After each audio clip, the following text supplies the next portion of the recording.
joking, I guess. And I called them, so they stopped. I'm like, oh my gosh.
I would, if there's like, let me, do you know, is it Ashley or Rase? I mean, they could like maybe do it.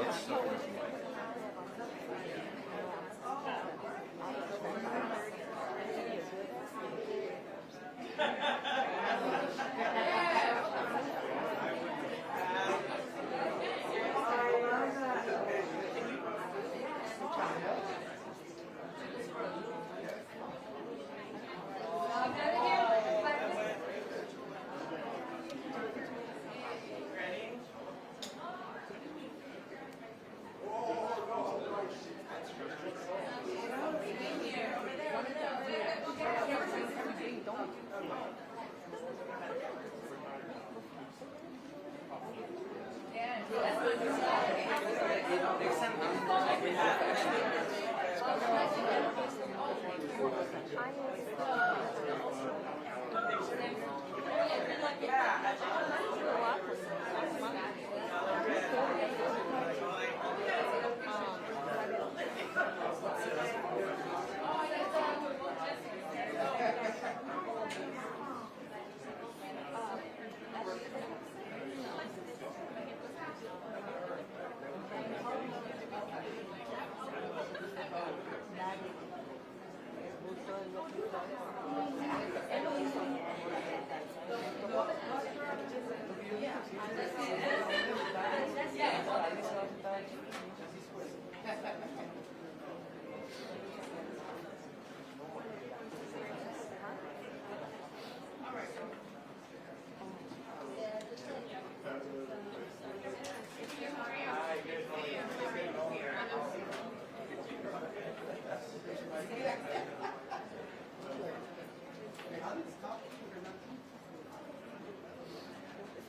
Yeah.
And then it's far over. Here's the closer there. Just scoot a little bit this way. If I could get you to stand here.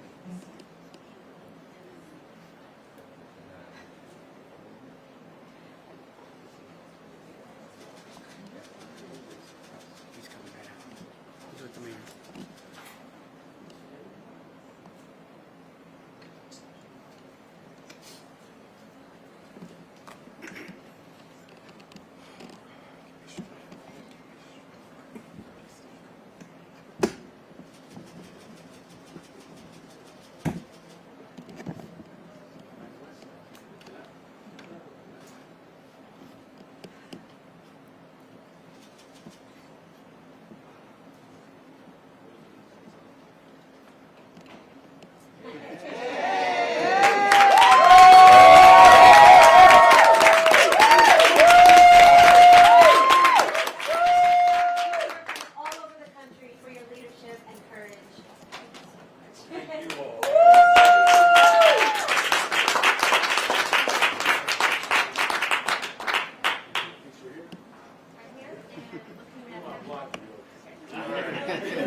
Call for one more. Well, there was like 800 right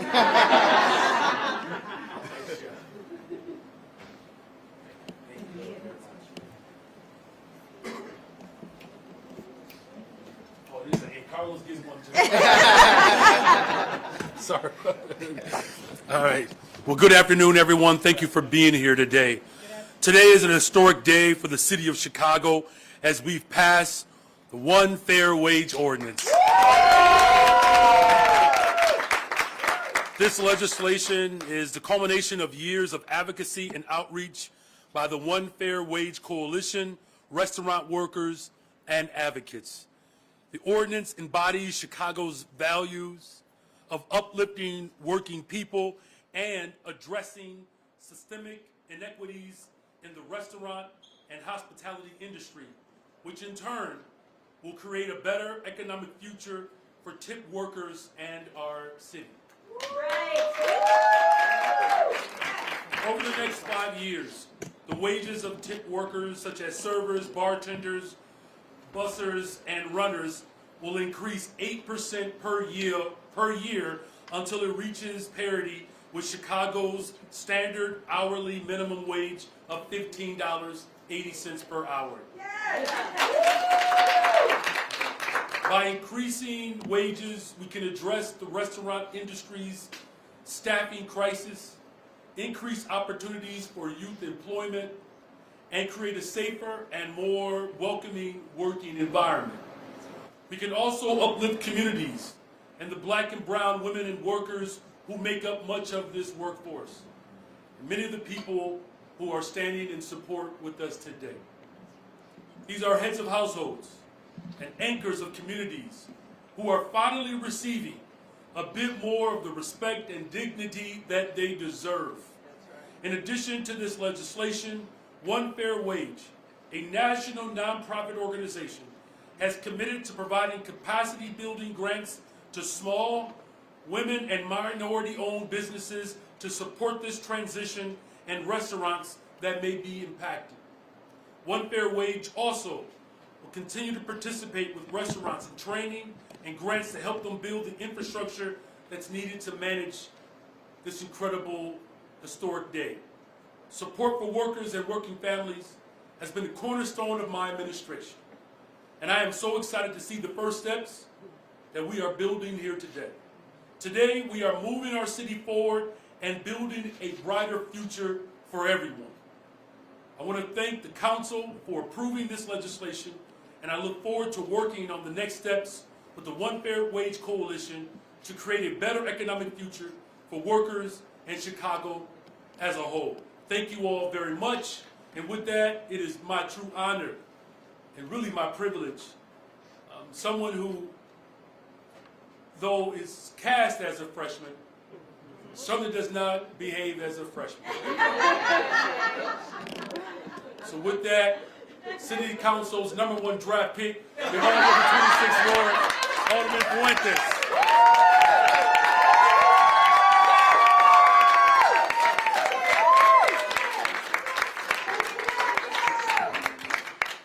Oh, what an honor it is to be here today. I want to thank... I don't know, there's some good draft picks around here. I want to thank our mayor. I want to thank our mayor for showing us what co-governance looks like. I want to thank him for being a man of his word, for being a man of movement, for living up to his commitments that he made on the campaign trail and not flinching. Because when we choose to run for office, and we do it for working families across the city of Chicago and communities that have historically been disinvested in, we have no time to wait. We don't have the luxury to flinch. And we don't have the luxury to say no. We have to show up. We have to show out. And we have to prove to the world that here in the city of Chicago, we stand with workers, we stand with working families, and we stand with communities, and the time of historical disinvestment comes to an end. I want to thank our floor leader, Carlos Ramirez Rosa, for not just being the greatest older person, but being our progressive dean and being the greatest mentor. Because when progressive folks choose to run for office, it is because folks have paved the way for us. There was a time when the great alderman of the 35th Ward was here alone as a progressive elected official. We now have a progressive caucus of 19 members. I want to thank our chair of workforce development, Alderman Michael Rodriguez, for ensuring that when we brought this ordinance to the workforce development, that we would have the votes, we would have the support, and that he would be a part of championing such an important piece that would make a difference for women in the city of Chicago and for the over 57,000 young people that currently make up the hospitality industry. When we talk about building safer communities, we're talking about folks having a minimum wage. That's right. When we're talking about economic development and viability in our communities, we are talking about making sure we have a fair wage. Today, we have made history of what has been over 100 years of a sub-minimum wage has finally come to an end. And we are extremely excited to now join Pullman Porters in making history. And I want to thank the leadership of the Pullman Porters Museum for being here with us today and making history again. I want to thank our One Fair Wage Coalition, because when folks said no, when doors were slammed shut, you all kept moving. You all kept working. And you did so until we got here today. I want to thank Nataki for always showing up. I want to thank Saru for leading a national movement and making sure that a big city like the city of Chicago can now pave the way for great and big cities across the country. we will be the example of what it means to pay tip workers a minimum wage with tips on top. It is a great honor to have been a part of this movement, and I'm looking forward to the work ahead. And I'm so excited to have been a part of this work and to continue to do work for the next couple of years with my colleague, our floor leader, our progressive dean. Please help me welcome 35th Ward Alderperson Carlos Ramirez Rosa.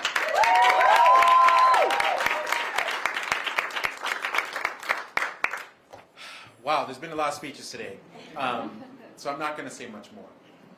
But because of the actions of this mayor, because of the actions of this council, 36 votes, 100,000 low-wage restaurant workers will get a raise in the city of Chicago. And when that first raise goes into effect in July of next year, and 5 years, we will end the sub-minimum wage, which for so long has kept people in poverty, which for so long has subjected women to sexual harassment because they relied upon tips to make ends meet and to reach the minimum wage, that for so long has been the reason why low-wage restaurant workers are the victims of wage theft. My first job out of college, I worked in the office of Congressman Luis Gutierrez, and I worked as a congressional aide dealing with labor issues. And the number one complaint that we got from workers in the 4th Congressional District was that they were the victims of wage theft. And we had people that came into the office and said, my understanding is that if my tips don't get me to the full minimum wage, my employer is supposed to make up the difference. And they said, I asked my employer about that, and they said, what's your immigration status? Or I asked my employer about that, and the employer said, no, that's not the case. You just work off of tips and what you get. Or the employer would say, actually, I know you're lying to me. You know, you're underreporting what you got in tips. And so therefore, then I'm not going to make you whole. I've had workers come and tell me that in Los Angeles, a one fair wage state, they were making significantly more working in the restaurant industry because they were getting a full minimum wage with tips on top. But when they came to the city of Chicago, they left the restaurant industry and went to go work in another sector because they could not make ends meet. So this mayor ran to remember the most vulnerable in our society, to stand up for the people of the city of Chicago, and that's exactly what we did today. So thank you so much, Mayor Brandon Johnson, because it cannot be understated. We all know how important the mayor of the city of Chicago is. We all know. And so this victory would not happen today, but for his perseverance, for his commitment to social and economic justice. Because we know that a rising tide lifts all boats, and the research is clear. When we started working with the coalition and with the restaurant industry to craft this policy, we looked at the data. And the data said that one fair wage cities and states, big cities like Los Angeles, one of our peer cities, Midwestern cities like Minneapolis, they had the same or better restaurant industry growth, they had the same or better restaurant employment growth, and they had the same or more in tipping averages. So we know that this is good for restaurant workers, we know this is good for our small businesses and for our restaurant industry, and today, everyone in the city of Chicago won, thanks to Mayor Brandon Johnson, the One Fair Wage Coalition, and the progressive and liberal majority on the Chicago City Council. So thank you. That's right. And next up, see, isn't our mayor so good? We have Alderman Mike Rodriguez, Chair of the Workforce Committee. I'll say a couple things in Spanish, and then I'll spend about 20 minutes in English. That sound good? Okay, I got the no. Pero en español, hoy día pasamos la ordenanza de un salario justo. Un salario justo para personas que trabajan en nuestros restaurantes, la gran mayoría que son afroamericana, hispana, mujeres. Aquí estamos luchando para nuestras hermanas. Este esfuerzo fue un esfuerzo liderado por mujeres de nuestra comunidad afroamericana, hispana, que son nuestras mamás, hermanas, vecinas y líderes. Hoy día yo estoy bien orgulloso de estar al lado de Jessie Fuentes, un gran líder, que fue la principal en este esfuerzo, ¿verdad? Y es un gran placer batallar y luchar contigo, Jessie. It's very exciting to... You did that in Spanish too? Yeah. That was really good. That's the first time I saw that. That's what's up. All right.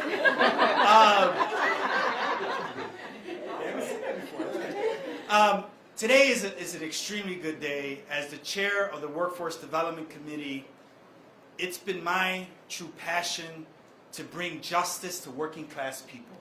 And today is just the start. Today, we passed one fair wage. Tomorrow, we pass paid leave. We're going to go back for rideshare. We're going to keep on raising the wage for workers in the city of Chicago. But, Nataki, it was a couple years ago, right? Yes. Where myself, I think it was Congressman Garcia, and then State Representative, now Senator Selena Villanueva, we were serving tables over in Little Village, highlighting the plight of the sub-minimum wage. And I'm so proud to be with you. Thank you. The fact is, our effort today is about raising the wage, primarily for black and brown women who serve in the restaurant industry.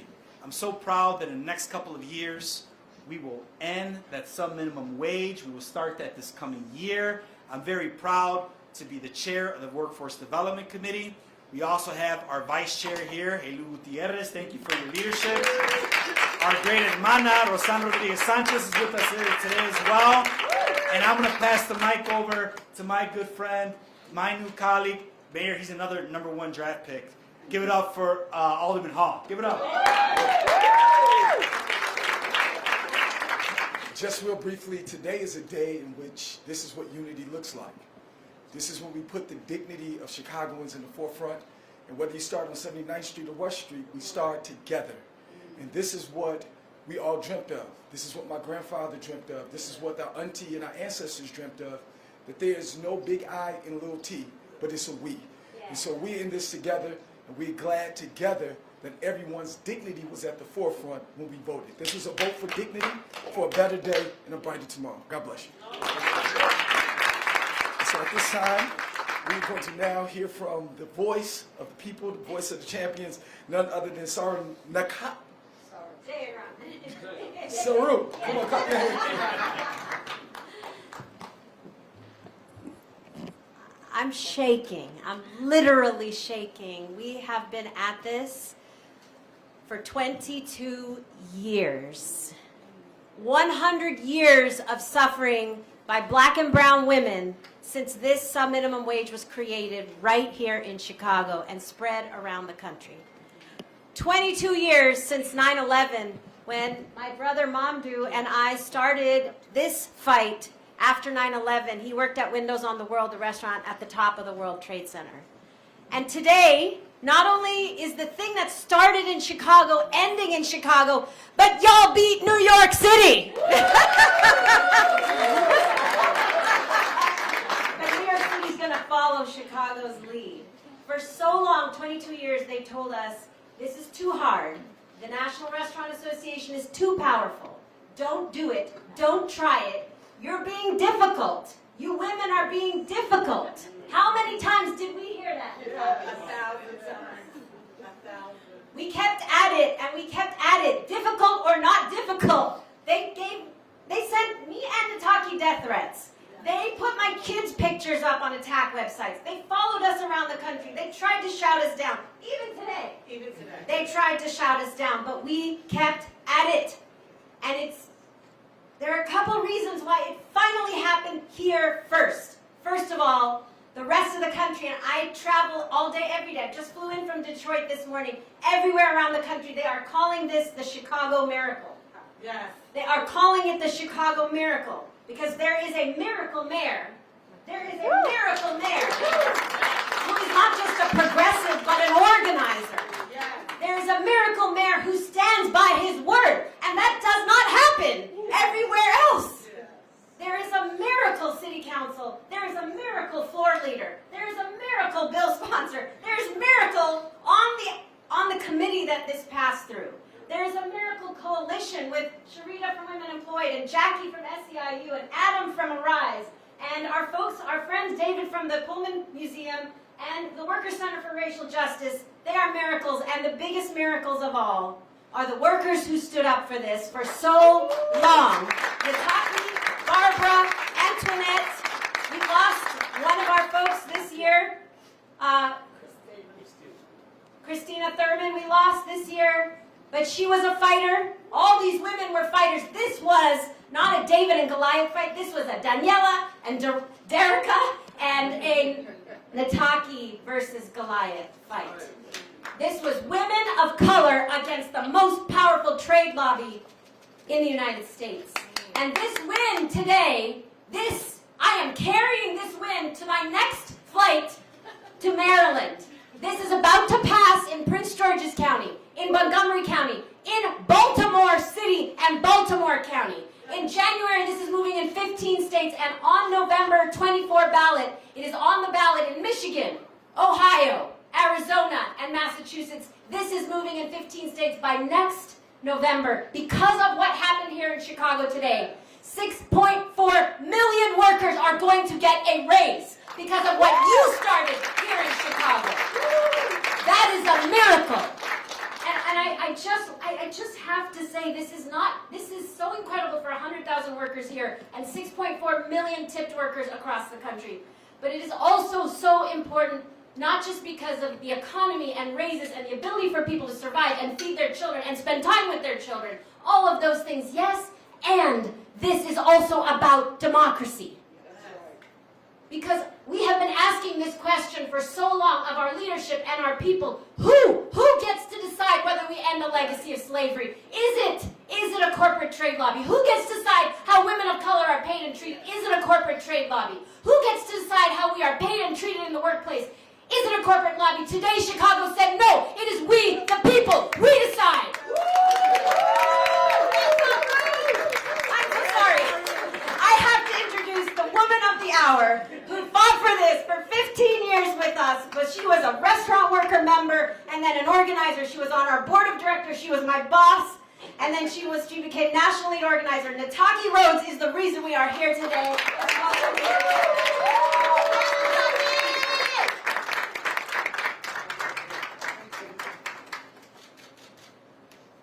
It's a big day today in Chicago. Give it up for everybody. My name is Nataki Rhodes, and I was born and raised here in Chicago. I lived here 51 years, raised my son. I'm a former tip worker. I work all over Chicago, and this is a horrific, historical day for me. I want to thank God. I want to thank all of my ancestors, Ida B. Webbs. I want to thank the Emmett Till family. I want to thank the Harriet Tubmans. I want to thank the Pullman Porters families for getting on TV, telling their stories on documentaries, just learning about the industry that I was working in, and that I understood that the lobbying and the forces that were standing against me, and I never understood that when I was working. But as I understood it, and as I became a member and met Saru and met Mamdu and understood the realification of this history, I knew that I had to be in this fight, and I never wavered. I went through 2 administrations, knocking on all kind of aldermen's doors. They weren't listening to me. I'm so glad of the new city council. Give it up. Thank you, Alderman Jesse. I love Carlos. I've loved him from the first day I met him. Because he's always been a true organizer and always been a true friend to me, and I just really appreciate him. The first day I met Brandon Johnson, we met him through one of our members, and we had a press conference in front of Capitol Grill, and we had just finished going to Capitol Grill and doing our protest, and Brandon Johnson came running down the street. And Carlos was right there. And they both did the press conference. And then the next time I got to meet him is when he was on his radio station. And I came on with SEIU, Erica Bland. So he's not new to this fight. He's true to this fight. And I appreciate that. And he's a real West Side. West Side. Yes, and we love him on the South Side and all over Chicago. But really, truly, this has been a moment. I want to just thank the Pullman Museum. David is a true friend of mine as well. Dr. Hughes, for having that history in our community. It's so important to visit because your past lets you know where you're going in your future. And it's important for us to learn about our Black history so it can teach us and we can learn from that. And that way we can continue the movement and continue the civil rights movement. So I just thank the City Council, Brandon Johnson and the Johnson family. I love you. Jesse, I love you. Saru, all of One Fair Wage, Barbara, everybody at One Fair Wage, all the workers, Xavier, all of them, I love you. And I love Chicago. And yes, I would like to bring up Jesse. He is an employer that believes in paying workers one fair wage.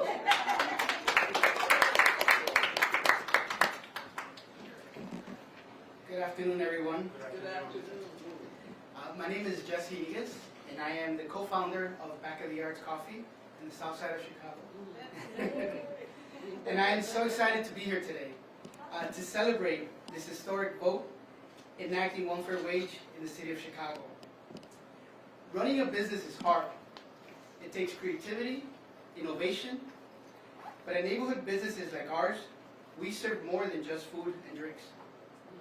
Local food, coffee shops and restaurants are a place to relax after a hard day's work. People get to know our staff and trust us to provide a safe space to meet with people, or a place for comfort when times are hard. This is why we do what we do, because we care about people. And the people we care about the most are the workers who make our businesses possible in the first place. We want to be able to support families sustaining jobs, where workers are treated with dignity, professionalism, and for too long, those of us who pay a direct wage consistent with this goal have been at a competitive disadvantage to restaurant companies that leverage the two-tiered sub-minimum wage. They do this to keep their costs low and prices artificially cheap. We've been paying at least $50 an hour since we opened up, before the minimum wage was at $15.80. But with this vote, the playing field will be leveled, and we all win.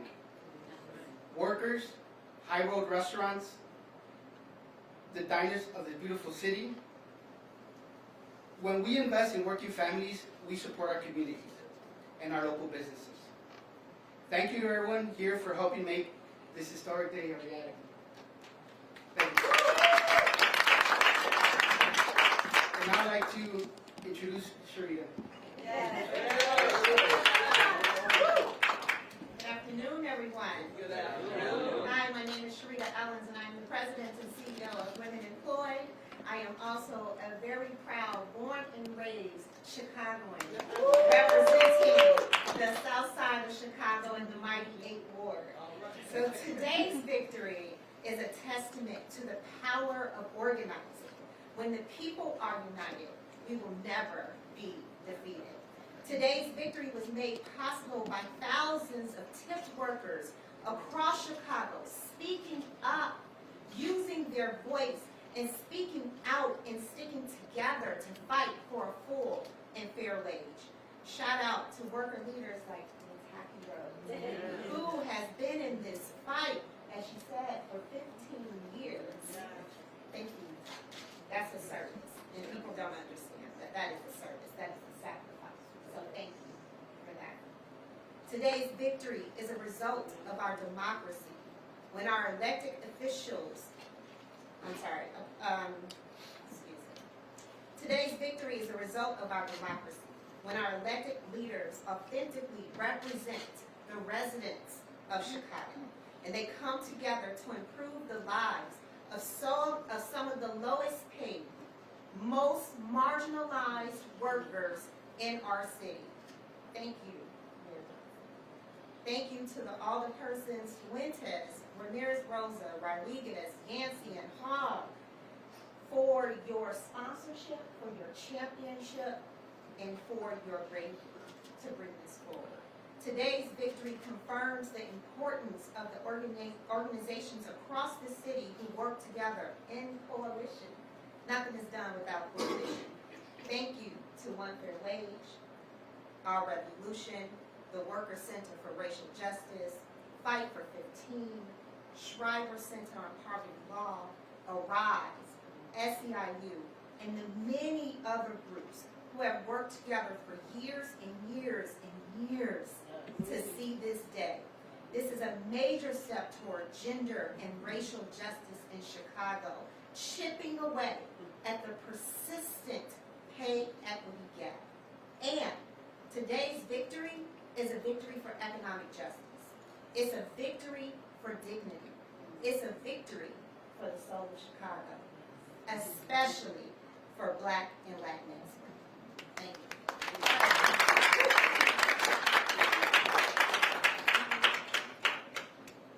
Thank you again to all of our city council members that are here.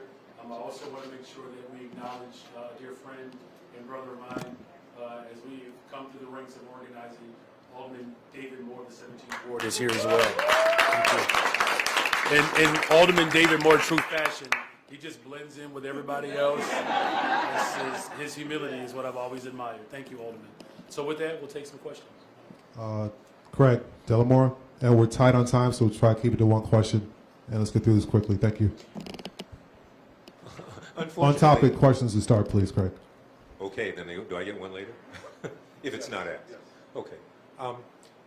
How do you see the city playing a role in a statewide, the push for a statewide similarity here? Yeah, it's a great question, Craig. As you just heard that there are states.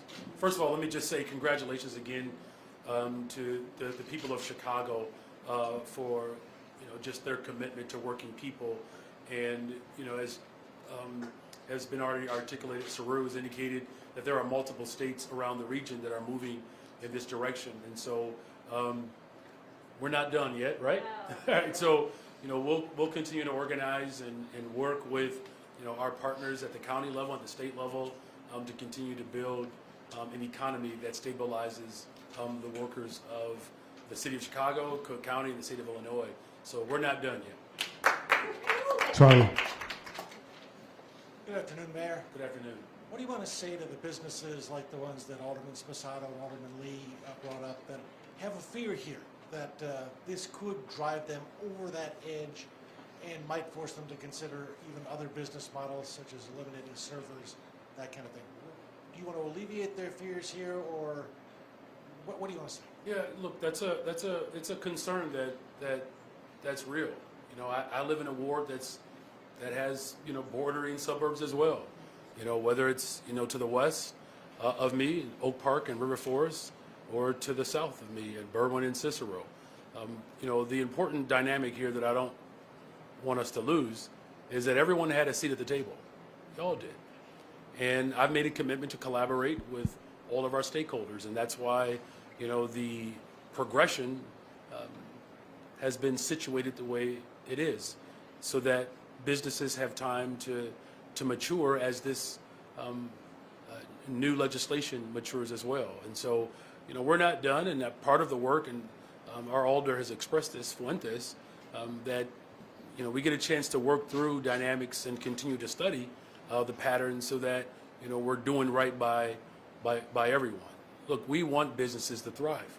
That's why City of Chicago, we're certainly well on our way to reviving our downtown. I believe we have the fastest growing downtown anywhere else in the country.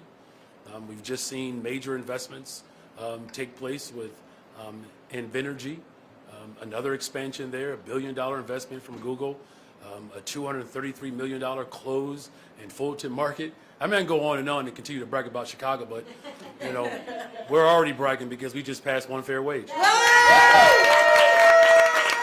Thanks. AD. Craig Wall. Why are y'all here? I'm joking. Sarah Shelton. Alice. Gaynor. Justin. Hey, Mayor. So I believe the final tally was 11 aldermen. They sent a letter, or I guess a complaint, to Attorney General yesterday, kind of alleging that the action taken on Wednesday to defer and publish this item broke the Open Meetings Act. They're asking that an opinion be shared or ruled that this was invalidates the action on Wednesday and also invalidates today's vote. You know, why are you confident that that action was legal and above board and that this vote will hold? Well, because we work within confines of the rules that the City Council established. Everything that we did fit within the framework that's permitted within the rules of governance. And I'm confident because the people of Chicago have already spoken. They believe that workers deserve a raise. Bringing people together to get that done is the hallmark of my administration. And we're going to continue to work within the confines and the guidelines that have been established by the rules. Everything that we did was within the framework that the rules have been established that the body voted on. Mitchell. Tessa.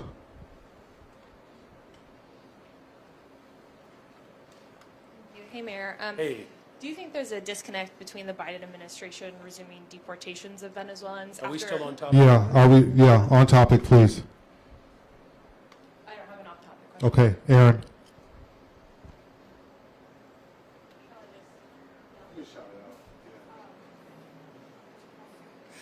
Well, actually, bring the mic up. There has been a lot of shouting today, so. You are introducing your first budget next week and still don't have permanent commissioners for CDPH, housing, DPD. Will we see any appointments before budget hearings start or during budget hearings? And how do you ensure that those budgets are what they need to be without a permanent commissioner? Yeah, people are still working. Thank you for that question. People are still working in those various departments. Government hasn't stopped. You know, as far as appointments moving forward, that process is still what it is.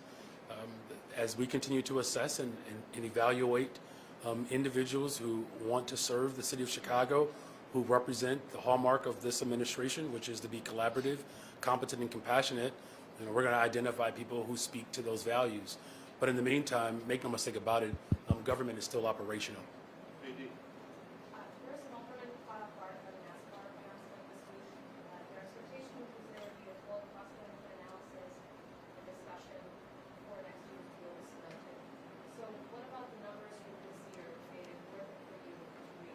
Well, thank you for that question. There have been multiple conversations from my administration with various alders whose wards are impacted. You know, I'm very intentional about making sure that we are reaching out to people and having those conversations.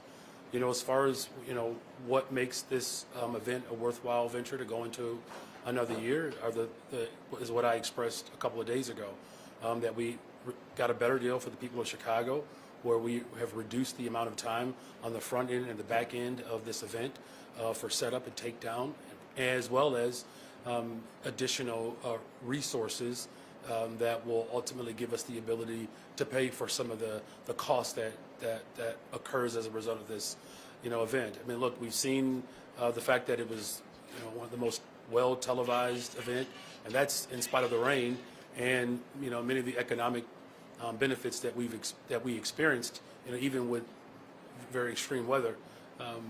It was still net positive. So we're going to continue to have those conversations, as I've committed to doing, to make sure that all of our events are speaking to who we are as a city, highlighting the best part of who we are, which is representative of all of our neighborhoods, and the downtown is included. Craig Wall, we have about 5 minutes. I get 5 minutes? Thank you. Two-part question for you, Mayor, if you could. From the DHS visit yesterday, I know your administration was part of this briefing. What did you learn from this, and how will that shape your trip down to the southern border? And if you can also just clarify, who's going to pay for that trip?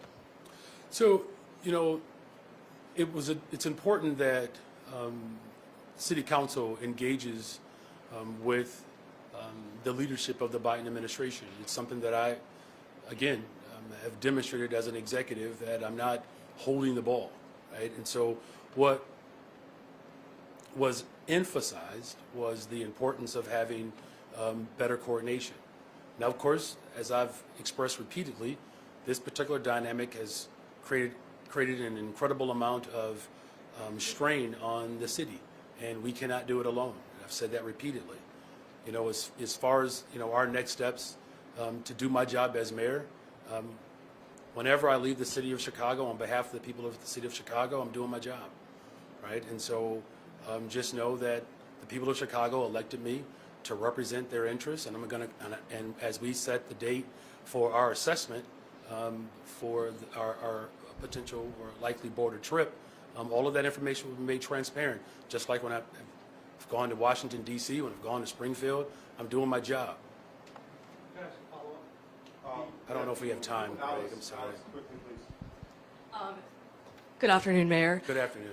Yesterday, did Speaker Welch promise more migrant funding for Chicago during the veto session? And in general, do you think it's time the state starts looking at cuts elsewhere to provide more migrant grants to the city? Well, what I've said repeatedly, that the shared sacrifice has to be equitably handled and addressed. And I've had this conversation with Speaker Welch, with the Senate President, with the Governor, with the White House. I've had this conversation with our board president. You know, all of us have to step in and lean in to have a shared sacrifice in this dynamic. Look, as you know, I can't emphasize enough that I know that the strain that this has caused on our economy, and particularly within our black neighborhoods. You know, black people have had to share a lot and endure a lot.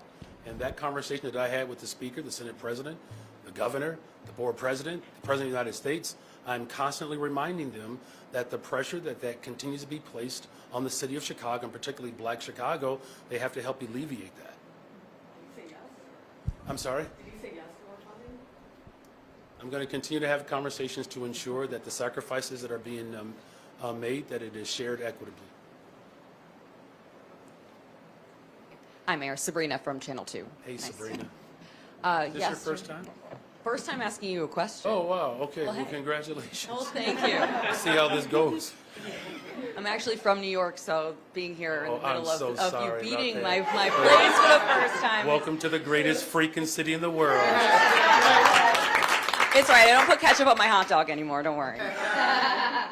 My question is about some remarks that the governor made yesterday. He alluded to the fact that they might not be providing more funding to the city for migrant aid, help with housing. Have you had that conversation with him and talked about that specifically? Well, what we've talked about, first of all, I'm grateful for the work that that has been done.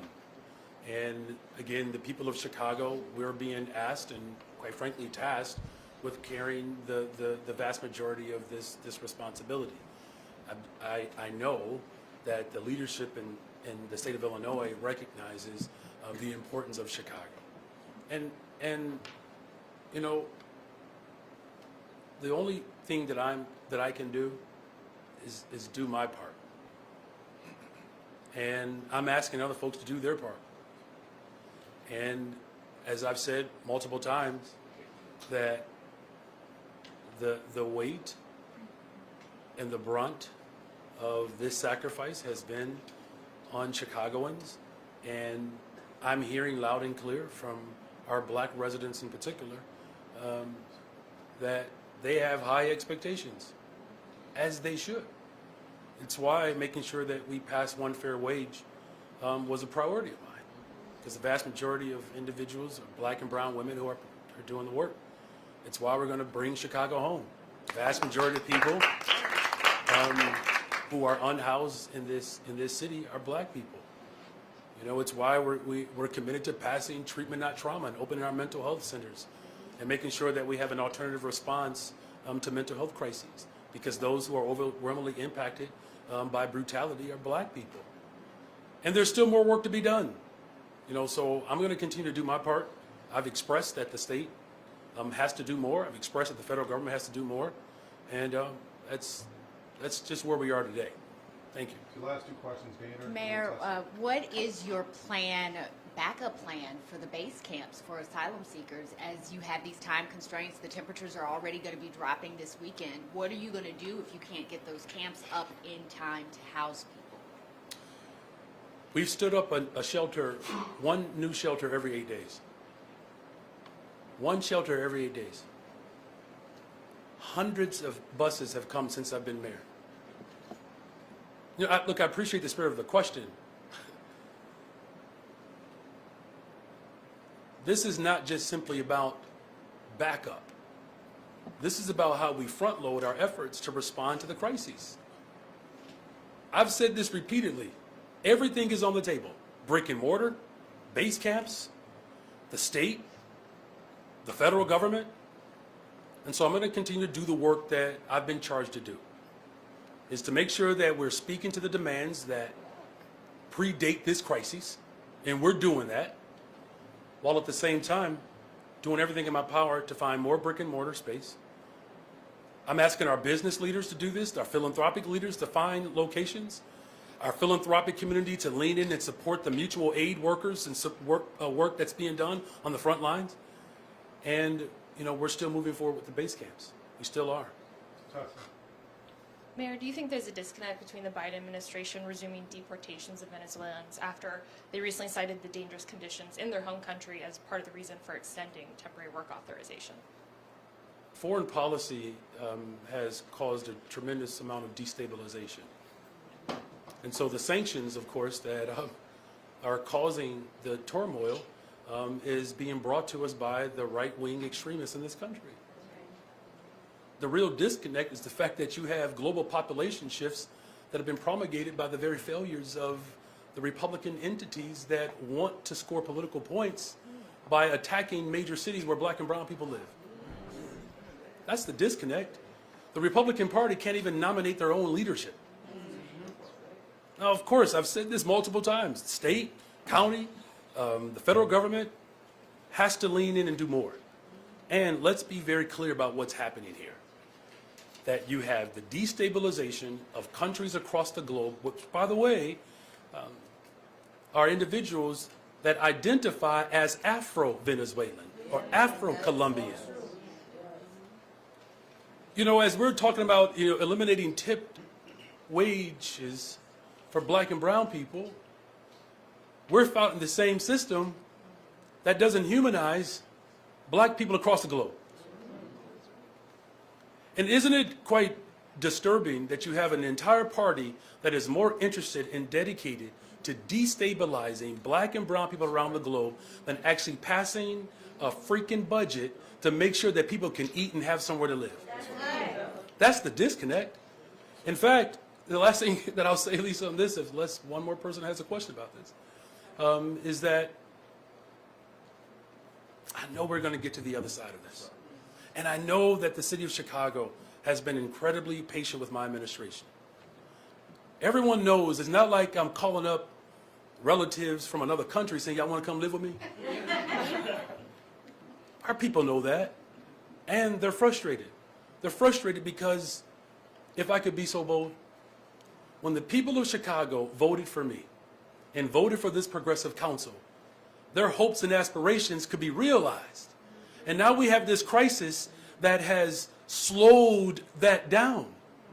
That's what people are frustrated about.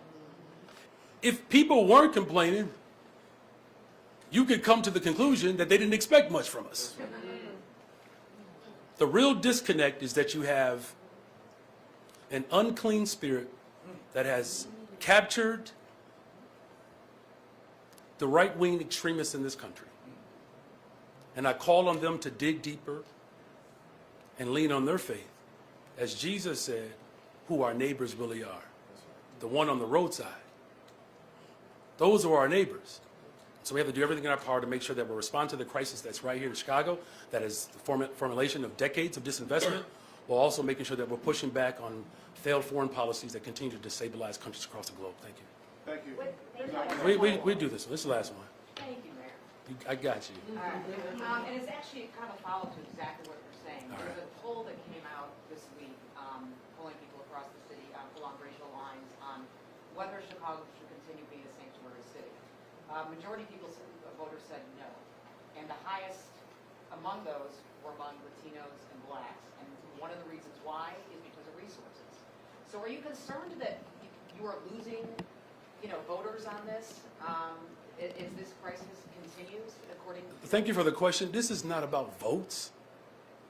This is the problem here, If people think that my job is solely based on how I can get the next vote, we'll get to that in the next 3 years. But I got you. Hold on a second. I just want to make sure that I don't want people to believe that the political decisions that the right wing in this country is making is going to force me to make a decision that will go against our values because I'm thinking about votes.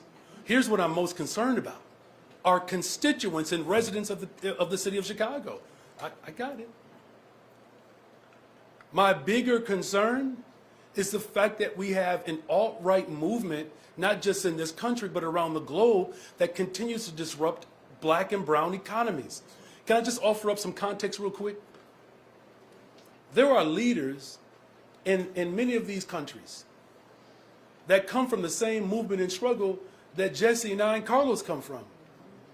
People should look at the story of Her Excellency, the first black vice president in Colombia, who was not that much different than Alderwoman Jeanette Taylor, who was pushing back against the government when they were coming into villages of which mostly black Afro-Colombians lived in, disrupting their local economy, causing them to lead movements to actually ultimately transform this government. And then when they got into power, the very forces that they fought are now mad at them and destabilizing their economies to force this massive population shift.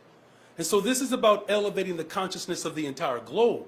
My bigger concern is to make sure that those families, I must speak directly to black people, that I've made a commitment to invest in the very communities that were disrupted by previous administrations, that have closed schools, that have closed mental health clinics, that have shut down public housing. Everything that I've done up to this point, while still handling this crisis, I have not stopped governing to make sure we're raising the wages, passing treatment, not trauma, bringing Chicago home.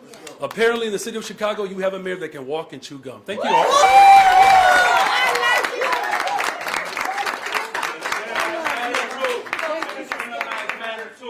Venezuela lives matter too. Venezuela lives matter too.